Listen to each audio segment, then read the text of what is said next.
네, 오늘 소제목은 말씀드린 것 같이 성령을 힘입어 복음을 전하는 자들입니다. 여러분 성령 그러면 여러분들 무슨 생각이 드나요? Holy Spirit, Holy Spirit.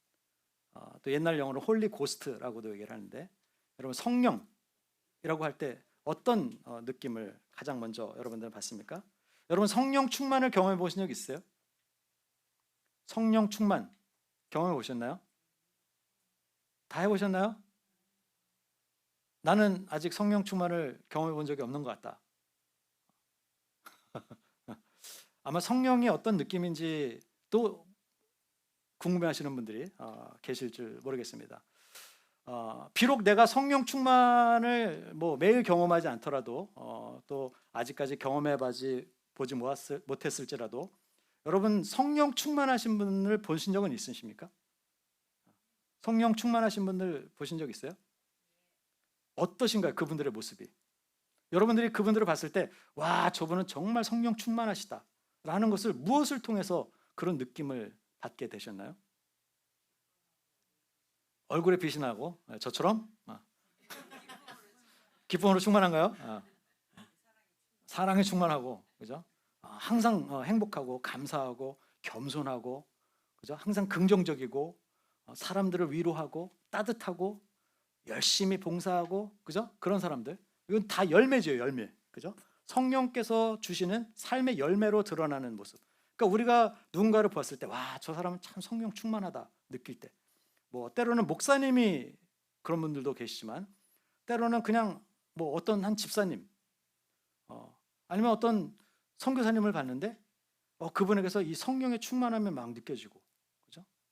때로는 누군가 그냥 지나가듯이 스트릿에 악수를 한번 했는데도 그 손끝에서 느껴지는 그 따뜻함과 그분의 위엄과 그분의 그 삶의 평강과 그 깊이와 무게와 이런 것들을 딱 듣고 와, 이분은 범상치 않으시네, 막 이런 느낌, 그죠? 그런 느낌을 여러분들 가끔 받으시죠. 여러분, 우리가 보는 성령의 충만은 열매들입니다. 열매들.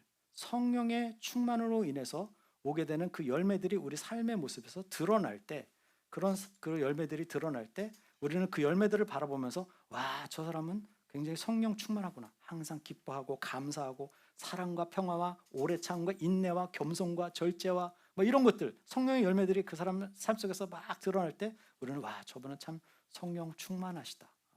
그런 표현들을 많이 하죠. 근데 그것은 제가 말씀드렸던 것처럼 열매라고 말씀을 드렸어요. 열매는 뭐죠? 어떤 일이 일어난 후에 나오는 결과로 인해서 생기는 것이에요. 그러면 그런 열매들이 맺혀지게 된 원인이 뭐였냐라는 것이죠. 그 원인이 뭐였냐면 바로 우리 안에 성령님이라는 분이 눈으로 보이지 않죠. 그죠? 성령님은 하나님은 영이시기 때문에 눈으로 보이지 않습니다. 근데 그분이 우리 안에 내주하셔서 들어오셔서 그분이 우리 안에 계심으로 인해서 우리 삶 속에서 드러나기 시작하는 열매들이 성령 충만의 모습이에요. 그죠? 그러니까 이 성령 충만은 어떻게 해요? 성령님이 우리 안에 계시기 때문에 우리 삶 속에서 드러나는 모습인 거죠. 그죠?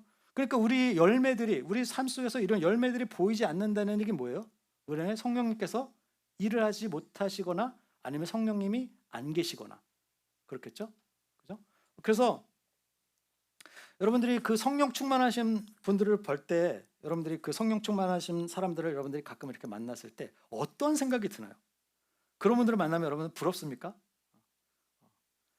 아, 나도 저렇게 성령 충만한 삶을 살고 싶다, 이런 마음이 여러분들 드시나요? 아니면 저 사람 왜 저러지? 기뻐할 이유도 없고 세상을 어려운데 혼자 막 이렇게 막 항상 즐거워가지고 랄라하고 막 하늘을 나는 것 같이 막, 그러고 막 사람들 만나면 막 허그하고 막 안아주고 막 저 사람 왜 저러지? 막 이런 생각을 혹시 하나요? 경험해 못한 사람은 그럴 수 있겠죠. 때로는 너무 가장 과장되게 행동하는 것 같고 좀 이렇게 오버하는 듯하게도 느껴지고, 그죠? 성령 충만한 부분 막, 그죠? 그잖아요, 그죠? 그런 모습. 아니면은 나는 도저히 저런 행동들이 이해가 되질 않는다. 아니면 나는 그냥 관심도 없다. 이런 분들도 있겠죠. 근데 여러분들이 성령 충만하기를 간절히 사모한다는 것, 나도 저렇게 성령 충만한 삶을 살고 싶다라는 것, 그것은 이미 여러분들 안에 성령님께서 내주하고 계시다는 증거입니다.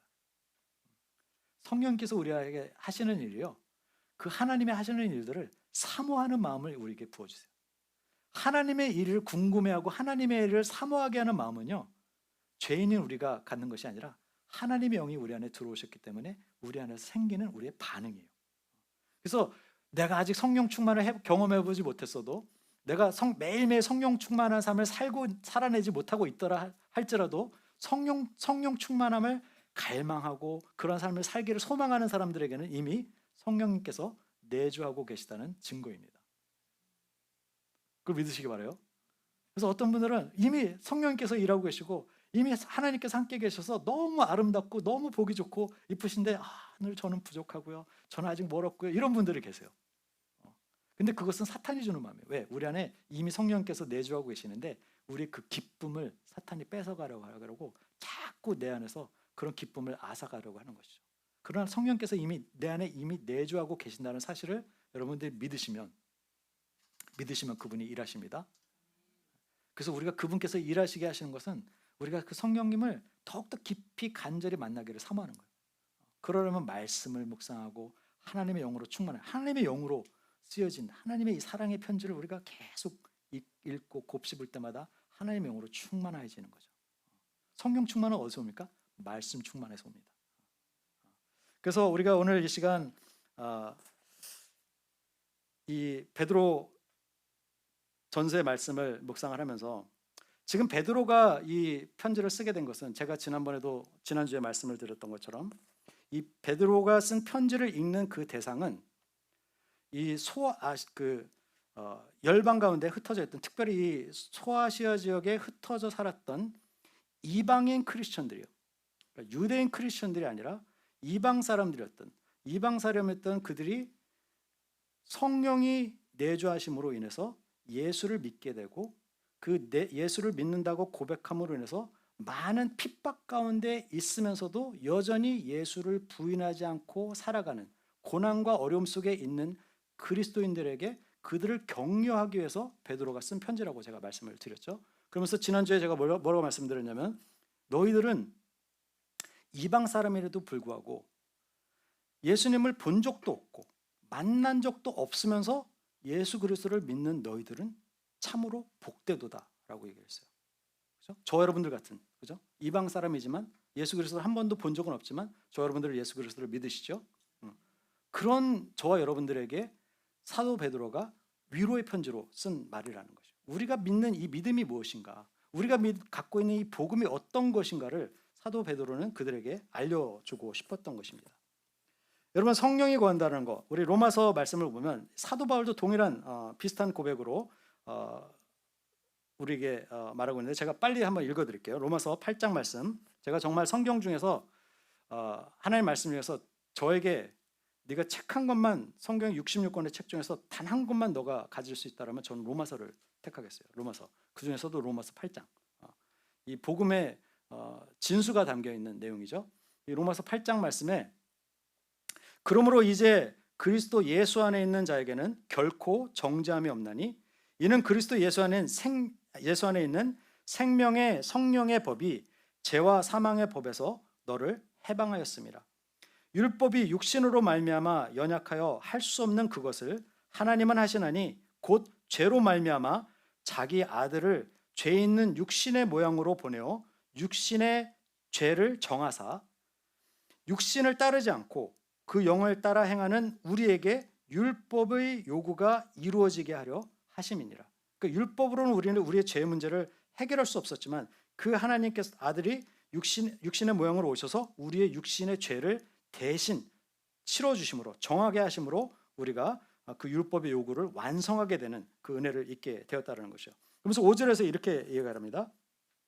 육신을 따르는 자는 육신의 일을, 영을 따르는 자는 영의 일을 생각하나요. 우리 계속해서 이제 성령에 대해서 묵상하기로 하네요. 우리 안에서 성령께서 내주하실 때 일어나는 일들이 어떤 일일까? 영이 우리 안에 내주하실 때, 우리는 성령이 내주하시면 영적인 일을 생각하게 돼 있어요. 영의 사람들은 영의 일을 생각해요. 육의 일을 생각하는 것이 아니라 하나님의 일, 영의 일을 생각하게 된다는 거죠. 그래서 육신의 육신을 따르는 자는 육신의 일을 생각하는 거죠. 그런 영으로 거듭나지 않은 사람들이죠. 그러나 영을 따르는 자들은 영의 일을 생각하느니 6절이죠. 육신의 생각은 사망이요 영의 생각은 생명과 평안이니라. 육신의 생각은 하나님과 원수가 되느니 이는 하나님의 법에 굴복하지 아니할 뿐 아니라 할 수도 없음이라. 그러니까 우리가 아직까지 성령으로 거듭나지 않은 사람들은 하나님이 하시는 일에 굴복하지 않고 하나님의 일도 할 수가 없다라는 거죠. 여전히 육의 생각에 끌려서 살아가게 된다는 거죠. 근데 그것이 바로 하나님과 원수된 삶을 살아가게 된다라는 것이요. 그렇기 때문에 8절에 육신에 있는 자들은 하나님을 기쁘시게 할 수 없느니라. 그러나 우리 안에 성령께서 내주하시고 영으로 거듭난 저와 여러분들은, 그죠?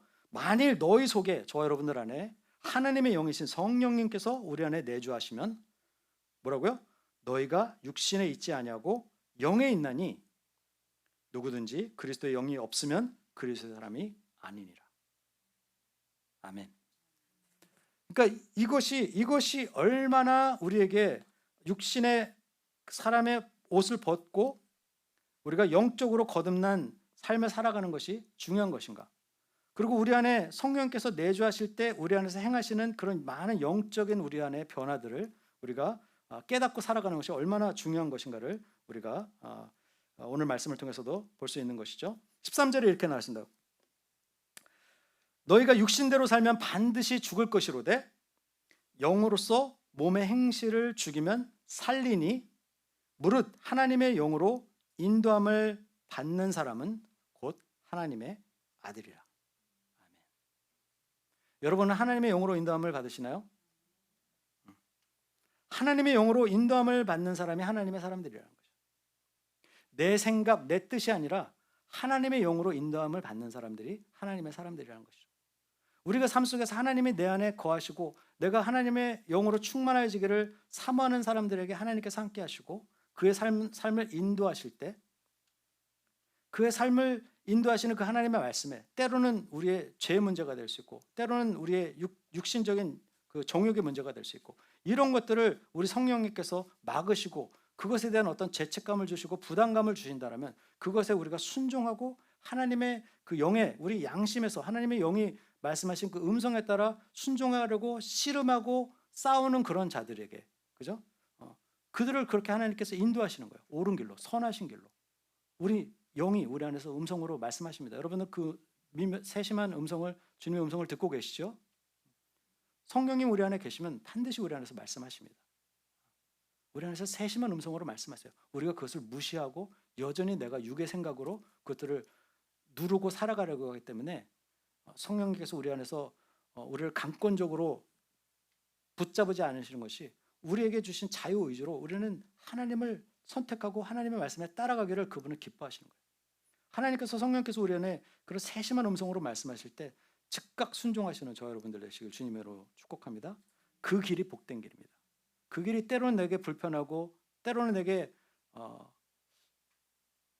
불확실하기 때문에 두려운 길을 할지라도 성령께서 우리에게 주신 음성에 믿음으로 순종하고 나가면요 여러분들의 인생 가운데 반드시 하나님의 뜻이 이루어지고 그분께서 예배하신 놀라운 축복과 영광이 여러분들에게 선물로 주어질 것임을 저는 믿습니다. 그 믿음으로 살아가는 저와 여러분들 되시길 주님으로 축원합니다. 그럼 어떻게 성령을 받을 것인가? 로마서 10장 말씀 보겠습니다. 내가 만일 내 입으로 예수를 주로 시인하여, 예수 그리스도를 나의 주로 시인하여 또 하나님께서 그를 죽은 자 가운데서 살리신 것을 내 마음에 믿으면 구원을 받으리라. 이건 뭐죠? 여러분, 예수를 주로 시인한다는 것이 핵심입니다. 많은 사람들이 예수를 구원자로만 생각해요. 그분의 나를 천국으로 데려다 주시는 분으로만 생각해요. 예수 그리스도 십자가의 능력으로 내 죄를 씻어주신 분으로만 생각해요. 그것도 맞는 얘기죠. 그러나 그것은 반쪽짜리라는 거죠. 여기서 얘기하는 건 내 입으로 뭐라고 시인하라고요? 나의 주인으로 시인하라는 거죠. 내 주인이라는 것은 뭐죠?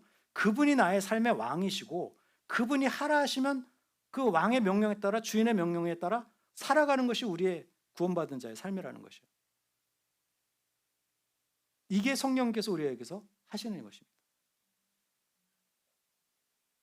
여러분 예수 그리스도를 구원자뿐만 아니라 여러분들의 주인으로 모시기를 주님으로 축원합니다.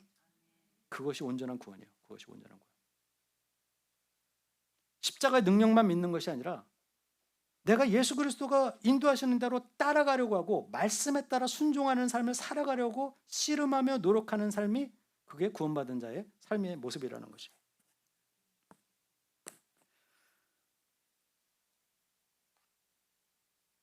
자, 성령이 우리 안에 내주하시는 것. 성령이 우리 안에 내주라는 것은 어떤 것이냐면 성령이 내주하시는 것은 하나님께서 예수 그리스도를 믿는 자들의 몸 안에 거하시는 행위입니다. 저와 여러분들의 몸 안에 하나님의 영이 함께 거하신다는 얘기예요. 우리와 함께 하시는 성령님. 여러분 구약에서도 성령님이 역사하셨습니다. 근데 구약에서 지금 오늘 이제 베드로가 얘기하는 많은 예언자들과 이제 선지자들의 얘기가 나오는데 구약에서 하나님께서 일하시는 방법은 성령님이 하나님의 영으로 하나님의 영이 어떤 사람에게 잠시 머물렀다가 또 하나님이 그 사람에게서 떠나기도 합니다. 대표적인 사람이 사울이었죠. 사울이 왕이 되기 전에 하나님의 영이 그에게 임했을 때는 그 전쟁에서도 이길 뿐만 아니라 하나님의 합당한 일들, 그죠? 많은 일들을 행했지만 또 예언도 하고 그런 놀라운 그런 성령의 능력을 보였던 그가 자신의 육적인 생각으로 성령이 일하시는 것들을 자꾸 누르고 또 죄의 길로 들어서니까 결국 어떻게 되죠? 하나님께서 하나님의 영이 그를 떠나십니다. 그러고 났더니 그 영이 병이 들고 이제는 미움과 악이 막 북받치기 시작하면서 자기의 충성된 종이었던 다윗을 죽이려고까지 하죠. 그래서 하나님의 떠난 그 사울의 모습이 그렇게 타락해 버려요. 한 나라의 왕이었던 그가 나중에는 너무 아주 치졸하고 옹졸한 사람으로 변화돼서 누군가를 막 죽이려고 하는 악에 막 바친 그런 사람으로 하나님의 영이 떠나보니까 악한 모습으로 그 사람이 변해 있는 것을 보게 되죠. 삼손도 마찬가지였죠. 삼손의 힘이 그 힘이 머리카락에서 나온 것이 아니라 하나님의 영이 그와 함께 할 때는 그가 정말 사자를 수십 마리를 때려 죽일 수 있는 힘을 가지고 있었지만 하나님의 영이 떠나니까 그죠? 머리가 다시 길었어도 그 힘이 근원이 사라지고 나니까 삼손이 그 힘을 쓰지 못했던 것을 봅니다. 구약에서는 그 하나님 성령님께서 때로는 어떤 사람에게 함께 하시다가 또 그 사람에게서 떠나시기도 하셨지만 예수 그리스도께서 우리에게 약속하신 그 보혜사 성령님, 내가 너희와 함께 세상 끝날까지 함께 하겠노라와 약속하신 그 보혜사를 우리에게 주실 때는 다시는 우리 안에 그 성령님께서 내주하실 때는 다시는 우리를 떠나지 않으십니다. 한번 우리 안에 들어오신 성령님께서 우리가 죄를 지었다고 해서 우리를 떠나지 않으세요. 그것이 하나님의 약속이고 그것이 은혜인 것입니다. 우리가 그분을 누를 수 있어요. 우리가 내 생각으로 누를 수는 있어요. 그러나 우리 안에서 성령님은 계속해서 일하고 계십니다. 탄식하고 계시죠. 우리가 죄의 길로 우리가 구원받은 자를 죄를 질 수 있어요, 없어요? 한번 구원받은 자라면 다시 죄를 안 짓습니까? 저 여러분들은 구원받으니까 이제는 세상에서 완전히 죄와는 무관한 사람처럼 살아갑니까? 안 그렇죠. 때로는 우리도 실족하고 넘어집니다. 그것이 성령이 안 계셔서가 아니라 여전히 성령님이 우리 안에 거하시지만 내 자아가 그분이 일하지 못하도록 자꾸 우리 욕심이, 우리 과거의 모습들이 아직까지 거듭나지 않은 우리의 그 자아들이 그 성령님을 자꾸 누르고 내 생각대로 하려고 내 욕심대로 하려고 죄의 길로 자꾸 나가기 때문에 그래요. 그러나 그 성령께서 계속해서 우리 안에 찔림을 주시는 거죠. 여러분, 그래서 제가 정말 여러분들에게 권면하는 것은 여러분들의 마음속에 그것이 무엇을 하는 것이 됐던 여러분들은 어떤 얘기를 종종 듣냐면 저는 이 교회를 다니시면서 술, 담배 하시는 분들을 많이 봤어요. 술도 하고 담배도 하고 근데 그거를 뭐 율법적으로 얘기해가지고 교회 다니는 사람이 어떻게 술 담배를 할 수 있느냐 그래서 교회에서 너무 그거를 이제 제재하니까 교회를 다니던 분들이 어디로 갑니까? 이제 성당으로 갑니다. 성당에서는 그죠?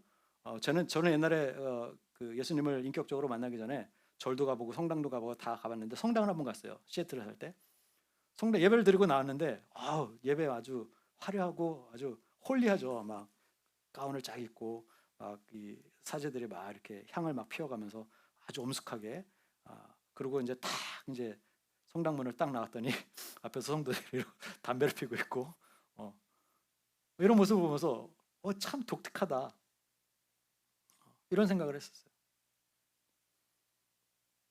그러면서 제가 성경을 알게 되고 또 하나님을 계속해서 이렇게 묵상하고 하면서 이렇게 깨닫게 된 것은 여러분 그것들은 사실 다 열매예요, 열매. 여러분 사람들이 하는 행동을 가지고 그 사람이 죄인인가 아닌가를 평가하려고 하지 마세요.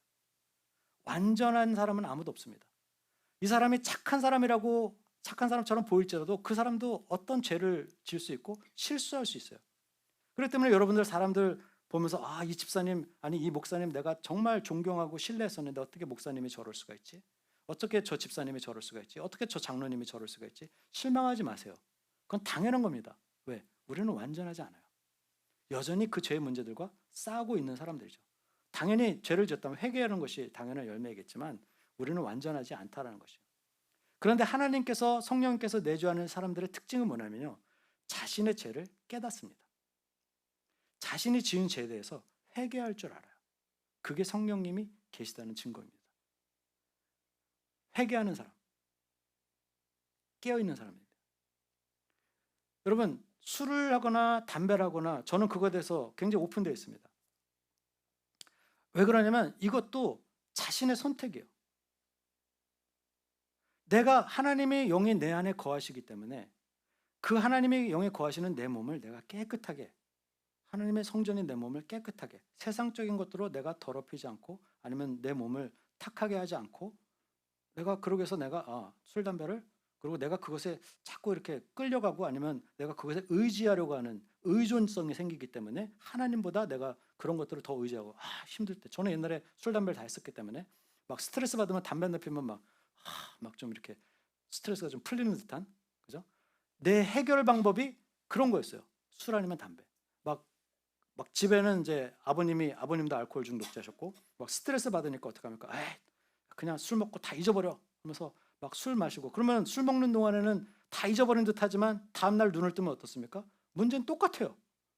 주머니는 돈은 돈대로 다 쓰고 몸은 몸대로 상처 있고 공허하고 해결된 건 아무것도 없는데 그것에 자꾸 그런 것에 의지하게 되니까 그게 우리의 영을 갉아먹는 거기 때문에 금지하는 거예요.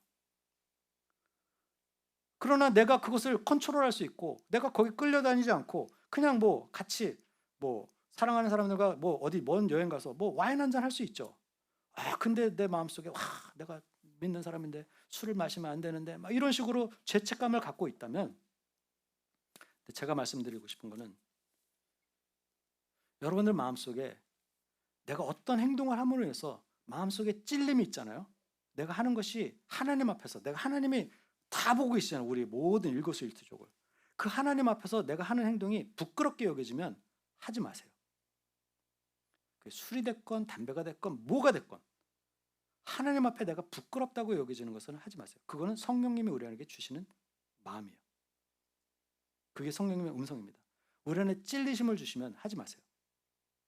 그러나 그런 마음이 없이 하나님 앞에 부끄럽지 않고 그냥 내가 이것에 의존하지 않고 그냥 아무런 근육 없이 그냥 하나님이 주신 은혜로 받고 감사하게 받으면 그거 하면 돼요. 와인 마셔도 됩니다. 저 뭐라고 안 합니다. 사도 바울도 그랬죠. 이방인들과 유대인들은 식탁에도 같이 앉지 않았어요. 이방인들 음식 먹지도 않았어요. 우상에게 바쳐진 예물이라고 하는 것을 모르고 먹는 거는 죄가 아니라고 그랬어요. 그죠? 근데 알면 뭐라 그랬죠? 먹지 말라. 왜? 너희들이 이걸 먹음으로 해서 믿는 자들이 실족할 수 있고 여지까지 그 음식을 먹지 않으려고 노력했던 사람들이 실족하게 된다면 그건 덕을 위해서라도 먹고 안 먹고가 중요한 거예요. 하나님이 주신 모든 것은 다 거룩하고 아름답고 좋은 것인데 그걸 거기에 의미를 부여하는 것이 우리의 생각인 것이지 하나님이 주신 것은 다 거룩하고 좋은 것이다. 그러나 너희가 그것을 함으로 인해서 누군가가 실족하는 일이 생긴다면 그거를 덕을 위해서 하지 말라라고 사도 바울은 권면하잖아요. 그죠? 그것이 성숙한 신앙인 거예요. 여러분들이 담배 피고 술 마시는 거 여러분들이 알아서 하세요. 저 두려워하지 마세요. 죄 앞에서 안 하면서 뒤에 가서 저 안 보는 데서 하는 거 하지 마시고 하려면 제 앞에서 하세요. 괜찮습니다. 저보다 여러분들을 심판하실 하나님을 두려워하세요. 목사를 두려워하지 마세요. 목사님들 눈 피해갖고 앞에서는 거룩한 척하고 술 안 하고 담배 안 하는 것처럼 이렇게 있으면서 뒤에 가서는 막 목사님 안 본다고 교회 사람 없다고 막 흥청망청하는 그런 모습. 하나님 보실 때 어떨까요? 누구를 두려워하는 거예요? 목사님을 두려워하는 거예요? 하나님을 두려워하는 거예요? 그러한 여러분들의 마음속에 이미 내주하고 계신 그 성령님의 음성에 순종하시는 저 여러분들 되시길 주님의 이름으로 축원합니다. 마음속에서요 찔림이 있으면요 그냥 안 하시면 돼요. 그러나 평안하시면 하세요. 감사함으로 받으시고 하나님 감사합니다. 하나님 주신 게 뭐다. 모든 것이 다 아름답고 너무 감사하네요. 이것도 감사하고 저것도 감사하고 이 시간을 통해서도 하나님 영광 받으세요. 그럼 하세요. 괜찮습니다. 그것이 성령께서 우리 안에 주시는 거예요. 그 성령님이 우리 안에 거하신데 그래서 하나님께서 우리 안에 성령으로 들어오셨을 때 그 성령님이 우리를 떠나시지 않으신다라고 약속했어요. 예수님께서는.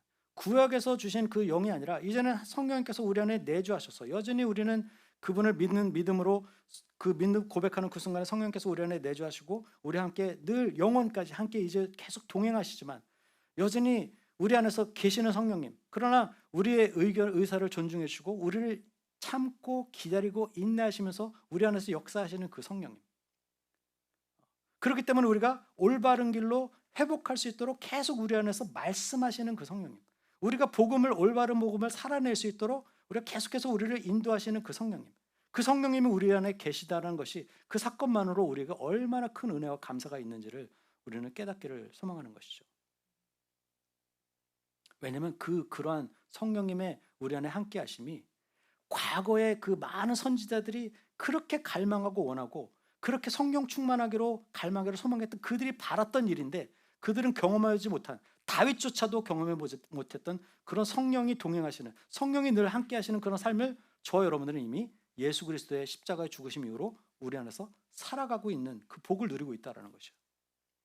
저와 여러분들이 누리는 이 복은요 구약의 많은 사람들이 그렇게 갈망하고 원했던 그 일들을 저 여러분들은 선물로 받은 거예요. 우리가 무슨 자격이 있습니까? 그들과 우리의 사이에 있는 유일한 차이점은 예수 그리스도가 오셨는가 오시기 전인가 그 차이예요. 예수 그리스도가 이 땅에 오신 사건이 얼마나 모든 인류에게 소망이 되고 큰 축복이 되는 사건인가를 우리는 이 말씀을 통해서도 성령이 우리 안에 내주하시는 이 사건만을 통해서도 우리는 그것이 얼마나 큰 은혜이고 감격인지를 우리는 깨달아 알게 되는 것이죠.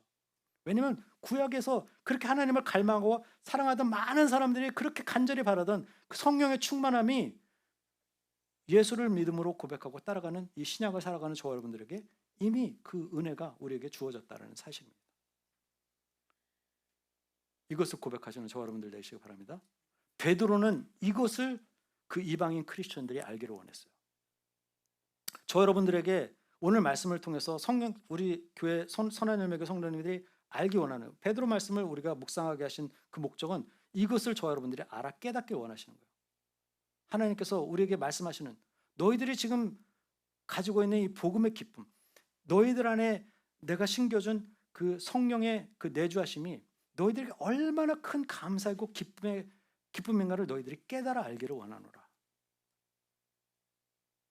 그 음성을 들으시는 저 여러분들 되시기 바랍니다. 듣는 자에게 복이 있습니다. 귀 있는 자는 들을지다. 그걸 믿음으로 받으시면 여러분들 복된 삶을 사시는 거예요. 여전히 우리는 불완전하고 여전히 때로는 우리가 죄의 길을 걷고 있을지라도 성령님이 내 안에 함께하고 계신다는 이 확신만 있으면 여러분들은 안전합니다. 왜냐하면 하나님이 여러분들의 발걸음을 인도하시기 때문에. 어디로? 생명의 길로, 구원의 길로, 진리의 길로. 중요한 건 내가 순종하느냐. 순종하면 됩니다. 하나님의 말씀에 따라 살아가기로 결단하고 우리의 믿음을 결단하면 우리의 길은 안전합니다. 또 완전합니다. 왜? 성령님이 우리를 인도하셔요. 고아처럼 우리를 버려두지 않으시고 말씀으로 우리 안에 또 하나님의 영으로 우리가 죄를 또 회개하게 하고 온전한 사람으로 계속해서 우리를 성장시켜가고 거듭나게 하시고 새로운 사람을 변화시켜 가시는 그 하나님의 일하심이 우리 안에 있는 거예요. 그러니까 그런 사람들은 어떻게 됩니까? 삶이 변해요. 열매가 나와요. 말투가 바뀌어요. 얼굴색이 바뀌어요. 화나게 돼요. 그랬더니 어느 한 순간 나는 깨닫지 못하고 있었는데 어느 한 순간 누군가 나를 보면서 와, 얼굴에서 빛이 나네요. 성령 충만하시네요. 저도 당신을 닮고 싶네요. 이런 말씀을 여러분들이 듣는다면 어떨까요? 여러분들이 그렇게 바라보면서 저분 참 성령 충만한 것 같아. 나도 저분처럼 됐으면 좋겠다는 그분이 여러분들이 그렇게 그런 소리를 듣고 많은 사람들에게 그렇게 비춰진다면 어떨까요? 나에게는 안 일어날 것 같은가요? 그런 성령 충만한 우리 선한열매교회 성도님들 되시길 주님의 이름으로 축원합니다. 오늘 주시는 말씀이 뭐예요? 오늘 주시는 말씀.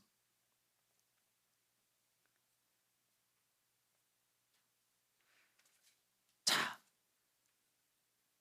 오늘 제가 앞에서 나눈 이 앞에 그 내용의 핵심은 한마디로 정의하면 슬라이드 보여주세요.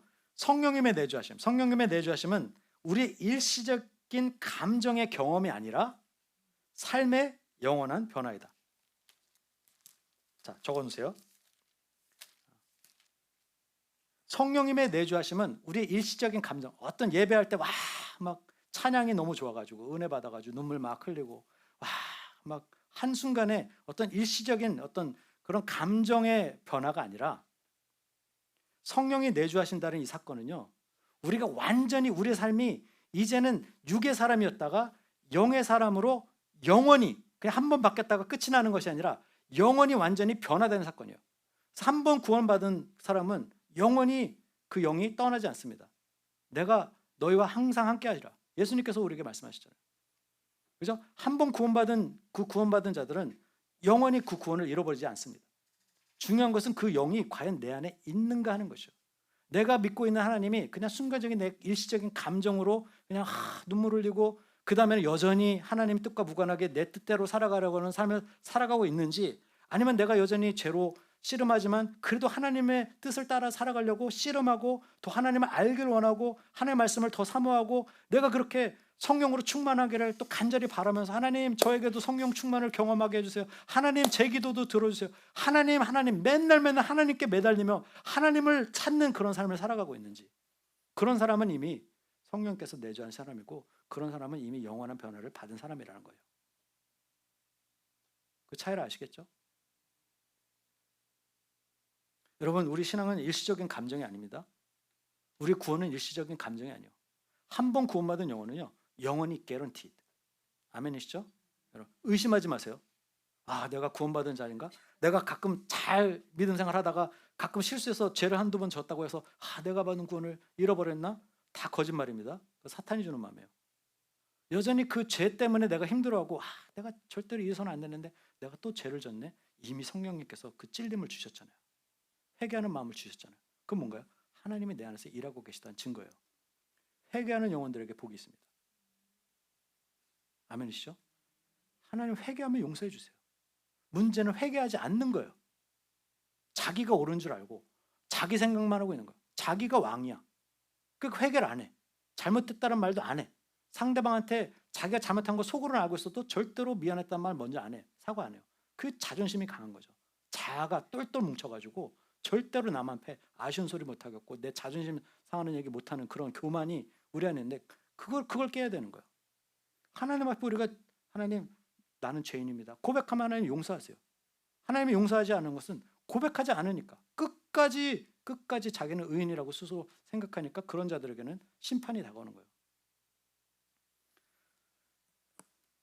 그래서 이 베드로가 그렇게 성령으로 거듭난 자들에게 이야기를 하는데, 오늘 주신 말씀 10절에 보면 뭐라고 되어 있죠? 이 구원에 대해서 우리가 가지고 있는 성령의 이 내주하신 이 구원에 대해서 너에게 임할 은혜, 우리 예수 그리스도를 믿고 따르는 자들에게 임한 은혜를 예언하다. 이 은혜에 대해서 예언했던 선지자들, 그 선지자들은 누구죠? 구약의 선지자들. 성경을 엄청나게 연구하고 저와 여러분들은 시간이 없어서 다 읽지도 못하는 그런 원어를 또 다 연구하고 또 그때까지 모세오경부터 시작했고 그때까지 여러 선지자들을 통해서 하나님께서 아직까지 오시지 않았던 그 메시아 다윗 왕도 그렇게 기대했던 예수님께서 아직 이 땅에 오시기 이전에 그 구약 시대를 살았던 사람들이 간절히 바랬던 그 하나님의 뜻과 하나님의 구원의 성취와 어떻게 우리 죄인들이 하나님께 나가고 구원을 받을 수 있는가를 그렇게 알기 원했던 그들이 정말 열심히 했던 그 구원에 대한 이야기들이 언제? 예수 그리스도를 통해서 성취됨으로 인해서 자기들 속에 계셨던 그리스도의 영이요, 하나님의 영이죠. 그런 것들을 갈망하는 마음, 하나님의 뜻을 구하는 그 옛 선지자들의 마음, 그들의 마음이 벌써 이미 그들 안에 하나님의 영이 계셨다라는 얘기예요.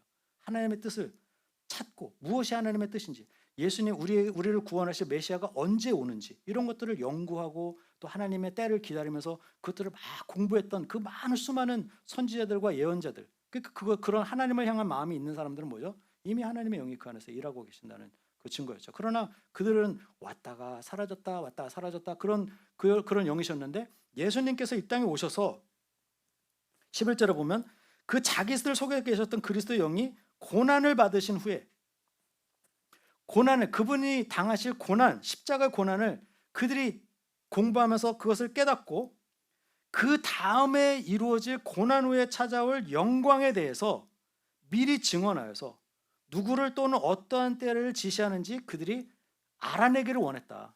그들이 앞으로 구약에서 그 오랜 시간 동안 약속하신 이 땅을 구원하실 그 메시아, 어떤 형태로 오실까? 유대인들은 아직까지도 그 메시아가 안 왔다라고 믿고 있어요. 그죠? 그래서 유대인들은 예수 그리스도를 부인하기 때문에 아직도 그들은 오실 메시아를 기다리고 있어요. 근데 그렇게 오랜 시간 동안 유대 성경학자들이 연구한 그 메시아가 이미 이 땅에 2000년 전에 오셨잖아요. 그죠? 그것들에 대해서 그들이 상고하고 있었는데,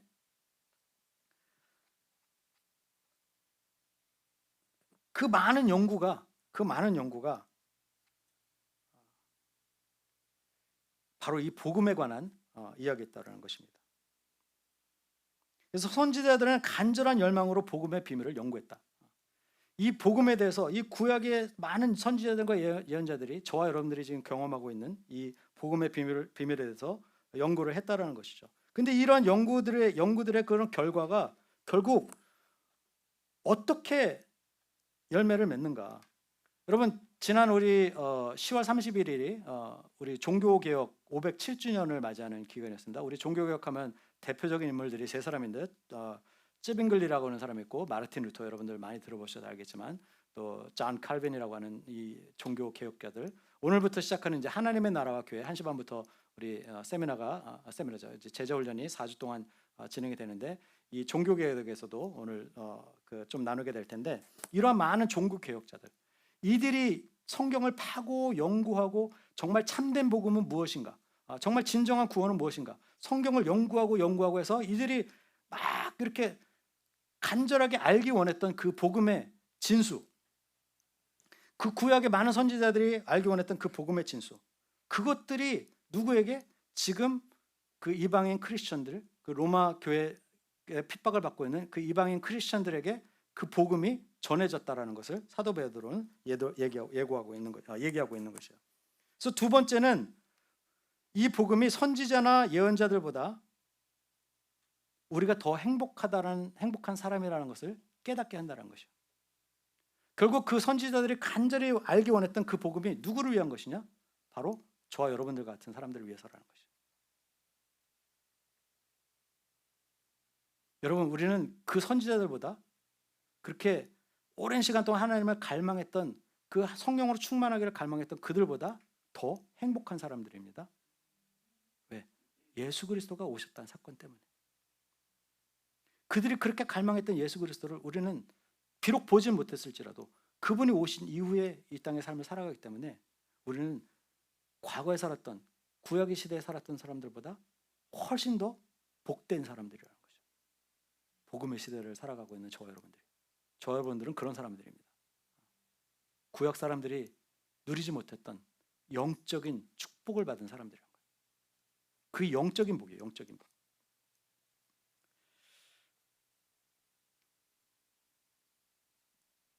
근데 이 복음은, 세 번째는 뭐라고 되어 있냐면, 이 복음은 이 천사들도 복음의 비밀과 영광을 사모한다는 것입니다. 12절에 보면 뭐라고 되어 있죠? 이 섬긴 바가 자기들을 위한 것이 아니고, 그 많은 선지자들과 예언자들의 섬김이 결국 자기들을 위한 것이 아니고 지금 우리 복음을 받아들인 우리들을 위한 것임을 계시로 알게 되었고, 그것은 하늘로부터 보내신 성령을 힘입어서 복음을 전하는 자들로 이제 너희들에게도 알린 것이요 이러한 복음은 천사들도 살펴보기를 원하는 것이었다. 저와 여러분들이 예수 그리스도를 믿게 된 것은 누군가 하나님의 영으로 충만한 사람들이 저와 여러분들에게 하나님의 말씀을 증거하고 전달했기 때문에 우리가 그 복음을 믿게 되고 또 배우고 알게 되는 것이죠. 하나님은 하나님의 사람들을 통해서 일하십니다. 하나님의 사람을 통해서 인류의 역사를 끌어가십니다. 바로 꺼놓는 것은 저와 여러분들의 삶 속에 하나님의 사람들이 많기를 주님의 이름으로 축복합니다. 하나님의 사람들이 옆에 있는 것은 정말 여러분들에게 큰 축복이에요. 세상 사람들이 옆에 있는 것이 아니라 하나님의 사람들이 옆에 있는 것이 여러분들에게 놀라운 축복이라는 것이죠. 왜? 하나님은 그런 사람들을 통해서 일하시고 그런 사람들을 통해서 이 땅을 회복시키시고 그런 사람들을 통해서 저와 여러분들처럼 예수님을 몰랐고 하나님 부인했던 사람들을 한 사람씩 구원하고 계시기 때문이에요. 그래서 그렇게 그들이 이방에 있던 그들이 예수 그리스도를 본 적도 없고 자신들은 유대인들도 아닌데도 불구하고 예수 그리스도를 믿는 것뿐만이 아니라 죽음까지도 두려워하지 않는 그런 사람으로 그들이 변화된 삶을 살아가게 된다는 것이 그러한 일들은 천사들에게도 훈무하는 일이었다. 우리가 고난 중에 있지만 어려움 속에 있지만 이것이 끝이 아니고 이 고난 뒤에 예수 그리스도의 고난에 동참함으로 인해서 그분이 나중에 받으실 그 영광의 비밀, 우리가 이 고난이 그리스도의 믿음의 사람으로 살아내는 이 땅에서 삶이 고난스럽지만 이 고난의 끝이 아니라 우리에게 주어질 놀라운 천국의 축복과 앞으로 우리에게 다가올 그 영광의 그 선물들이 이런 놀라운 그 복음을 통해서 한 사람 한 사람 세상을 구원하시는 이 하나님의 놀라운 이 계획이 이런 것들이 천사들에게도 알려주지 않은 천사들도 알고 싶어 했던 그런 비밀이라는 것이죠. 그것이 누구에게? 저와 여러분들에게 복음을 통해서 알게 된 것이고 그렇기 때문에 우리는 지금 이 시간을 살아가면서 때로는 어려움이 있고 때로는 고난이 있어도 우리는 우리에게 주실 하나님의 그 영광을 기대하면서 우리는 믿음으로 살아갈 수 있다라고 베드로는 그렇게 권면하는 것이죠. 이 믿음으로 살아가시는 저 여러분들 되시길 주님으로 축원합니다. 이런 사람들이 있죠. 우리 주변에. 대표적으로 하나님의 말씀에 순종하고 또 선교지에서 자신의 삶을 내어드리는 우리 믿음의 사람들이 있죠. 그런 분들을 통해서 하나님은 한 사람 한 사람씩 회복하고 계십니다. 우리 다음 주에는 우리 인도 선교사로 우리 교회와 동역하고 계시는 우리 이태진 선교사님 오시게 될 텐데 자신의 삶을 또 하나님께 내어드리고 하시던 사업도 다 접으시고 올인하셨어요. 하나님께 이분도. 그래서 이분을 통해서 인도에 있는 그 영혼들을 변화시키고 계시는 거예요. 그분의 이야기를 한번 또 들어보시는 시간 되기를 바랍니다. 여러분, 복음은 단순한 말이 아니라 능력입니다. 선지자들이 그렇게 오랫동안 연구했던 그런 부지런한 살펴면 결국 모두 저와 여러분들의 유익을 위한 하나님의 배려였던 것이죠. 많은 그 종교개혁자들의 그런 박해와 또 그들의 순교, 그럼으로 해서 우리가 정말 참된 복음의 본질을 깨닫게 하셨던 것은 하나님의 선물입니다. 저 여러분들이 그런 그 종교개혁 이전에 타락한 천주교의 모습이 아니라 종교개혁 이후에 정말 올바른 복음의 본질을 알아갈 수 있도록 이 시대에 저와 여러분들을 보낸 것도 하나님의 배려이고 선물입니다. 그 본질을 놓지 않고 살아가시는 저와 여러분들 되시기를 주님의 이름으로 축원합니다. 이 말씀만 읽고 오늘 말씀 마치겠습니다. 그러면서 로마서 말씀 제가 함께 나누기로 하는데 14절 15절 말씀인데 그런즉 그들이 믿지 아니하는 일을 어찌 들으리요 듣지 못한 일을 어찌 믿으리요 전파하는 자가 없이 어찌 들으리요 보내심을 받지 아니하면 어찌 전파리요 기록된 바 아름답도다 좋은 소식을 전하는 자들의 발휘함과 같으니라.